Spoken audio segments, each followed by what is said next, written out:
This is a download from BBC Learning English. For terms of use, go to bbclearningenglish.com. Hello, I'm Yvonne Archer and this is 6 Minute English. And with me today is Callum Robertson. Hello, Callum. Hello, Yvonne. Now, today's topic is about an extraordinary document which has been kept secret for more than 30 years, but it's now been made public.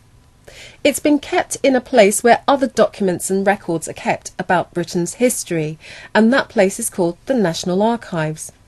But before we find out more about this extraordinary document, I've got a big question for Callum, and it's about the British National Archives.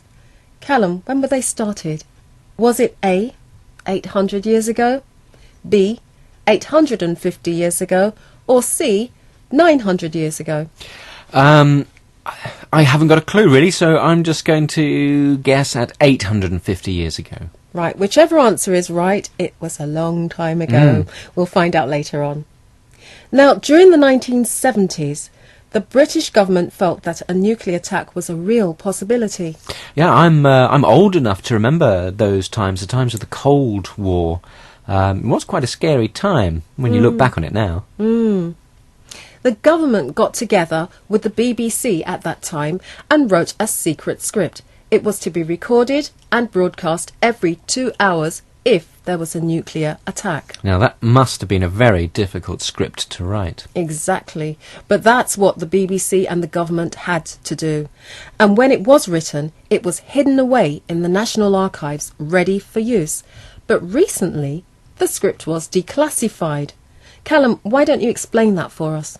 Well, if there's a document which is meant to be secret, then it's classified. It's given a classification of like top secret and only a few people can see it. But when it becomes public, after 30 years in Britain, these documents can be made public. We say it's been declassified. So a declassified document is a document that used to be secret, you couldn't see it, but now everyone can see it. Now, before we find out what was in that nuclear script, let's look at some of the language we'll come across. Callum, people get confused by the word casualties. Well, the word casualties is a noun, and it's to talk about not just the number of people who are killed, but it's also killed and injured in an accident or a war. Thanks, Callum. Now, as we listen to a reading of part of that declassified nuclear script, try to find out what 3 things the script was asking people to do. This is the Wartime Broadcasting Service. This country has been attacked with nuclear weapons. Communications have been severely disrupted, and the number of casualties and the extent of the damage are not yet known. Stay tuned to this wavelength, stay calm, and stay in your own homes. Ooh, that makes me feel really cold. It's definitely quite chilling to listen to that, as though a nuclear attack has already happened. So what 3 things did the script ask everyone to do, Callum? Well, it told people to stay tuned, which means don't change your radio channel. Keep listening to this one for news and information. It told people to stay calm, because, of course, panicking in an emergency isn't useful. And finally, the script asked everyone to stay at home. Don't go outside. Thanks, Callum. bbclearningenglish.com. Now, the government and the BBC discussed what should go into the secret script from 1972 to 1975. 3 years, that's a long time. It's a lot longer than we have to write a 6-minute English script. It certainly is, that's for sure.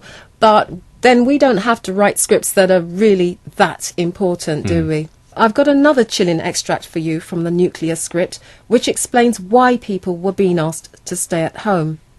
Remember, there is nothing to be gained by trying to get away. By leaving your homes, you could be exposing yourselves to greater danger.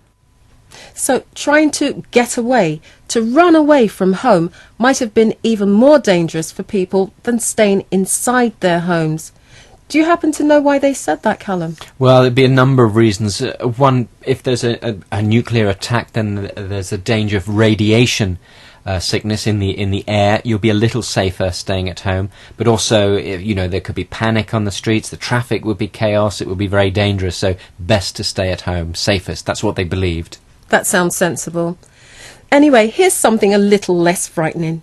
The declassified records show that one government official felt it was really, really important for someone from the BBC with a voice that most people knew and trusted should be the one to record the announcement. And this was because the government didn't want people to believe that the BBC had been obliterated, totally destroyed, gone forever. Well, it just shows how important the BBC was, and of course still is today for many people around the world. Absolutely. Now, Callum, today's big question was, when was the British National Archives started? And your answer was... Well, I said 850 years ago, but it was just a guess. It's a good guess. You were 50 years out. It was 900 years ago. 900 years ago. Oh, Never right. mind. Wrong again. Never mind.